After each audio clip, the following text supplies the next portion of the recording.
I, Richard Milhouse Nixon, do solemnly swear that I will faithfully execute the office of President of the United States and will do the best of my ability, preserve, protect, and defend the Constitution of the United States. So help me God. By the time Nixon's regime initiates in January 1969, there were approximately 540,000 American ground troops stationed in Vietnam.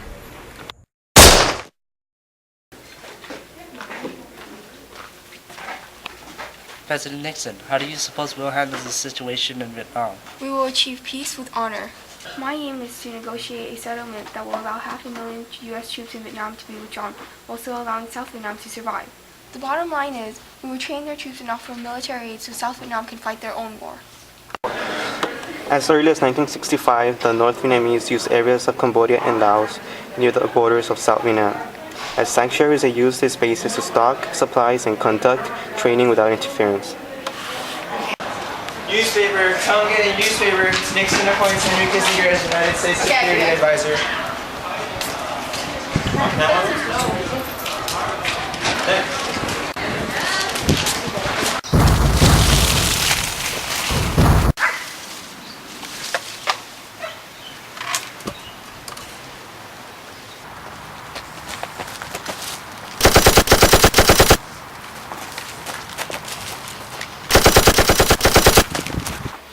President Nixon, earlier reports say the Viet Cong has been crossing over to Cambodia and set up several bases there.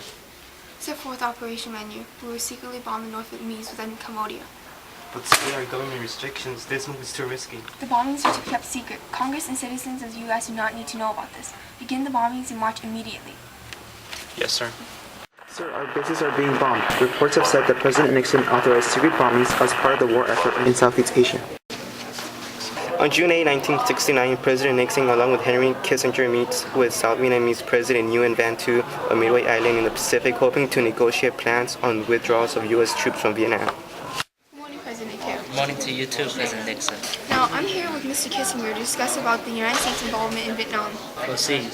As you know, the U.S. has been giving military aid, weapons, etc. to South Vietnam in an effort to help win the war. But the problem is, the war has perpetuated long enough. It's time the U.S. ground troops begin withdrawals from South Vietnam. I agree. U.S. withdrawal is necessary. The American people have been upset at the deaths and tragedies this war has caused. We have lost too many soldiers and made too little progress to stay involved any longer. So what is South Vietnam to do now? How will we win this war without your help? Why are you backing out now? President Tu, I understand that winning this war is crucial to your country, but South Vietnam must fight its own war. That is why I will follow up on my policy toward Vietnam known as Vietnamization. This allows the U.S. to withdraw troops gradually and replace them with South Vietnamese soldiers. We will provide training and weapons for your troops. The U.S. ground troops are the main withdrawals. Our Air Force will remain in Vietnam to support war efforts. Alright, President Nixon. I respect your policy and I will agree to it. What is your first step? I want withdrawals to begin immediately. 25,000 troops to begin with. Alright, we shall proceed with those plans.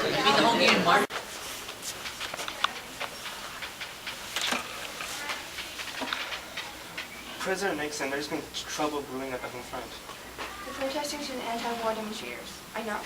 Reports say that on October 15, 1969, there was an estimate of 1 million Americans across the U.S. that participated in anti-war demonstrations, protests, rallies, and peace vigils. And to add to that, there were 50 Congress members that were participants.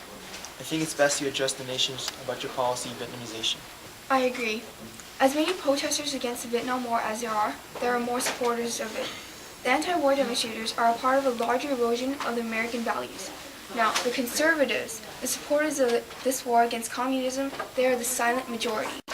I believe I will gain much support from the nation with this address. On November 3rd, 1969, President Nixon addresses the nation, specifically the silent majority, about Vietnamization. In the speech, Nixon ran counter to the anti-war movement's strength. He emphasized peace with honor, Vietnamization, diplomatic negotiations, and troop withdrawals. Nixon ensures the country of the satisfaction his policy would bring. In closing of the speech, he asked for the support from the silent majority of the nation. On November 15, 1969, in an effort to protest against the U.S. involvement in the Vietnam War, approximately 500,000 anti-war demonstrators held a demonstration in Washington, D.C., one of the largest anti-war protests yet. This gave a reason for Nixon to fear the demonstration because it might result in chaos and disorder.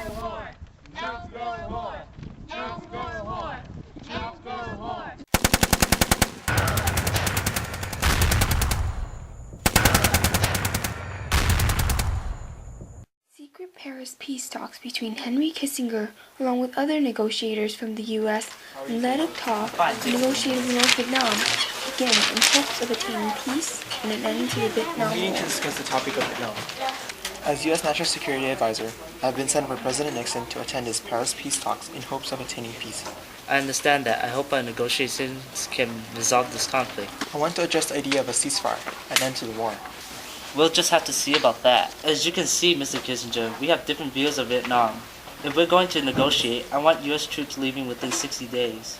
I'll have to consult President Nixon about it, but I'm sure he will not approve of this. It'll take more than just one meeting to resolve our conflict. It had seemed to be that, for every step forward in the peace talks, there seemed to be two backward, and that the first Paris peace talk between Le Duc Tho and Kissinger wasn't going to be the last. Sir, I think we're ready to launch a massive invasion in Cambodia. President Nixon, this would definitely cause a stir in U.S. publics. We have enough protesters to deal with already. No, I stand by this operation. We must invade Cambodia regardless. We need to push toward the Viet Cong bases and do whatever is in our power to weaken them. I hereby authorize the American troops to invade Cambodia immediately.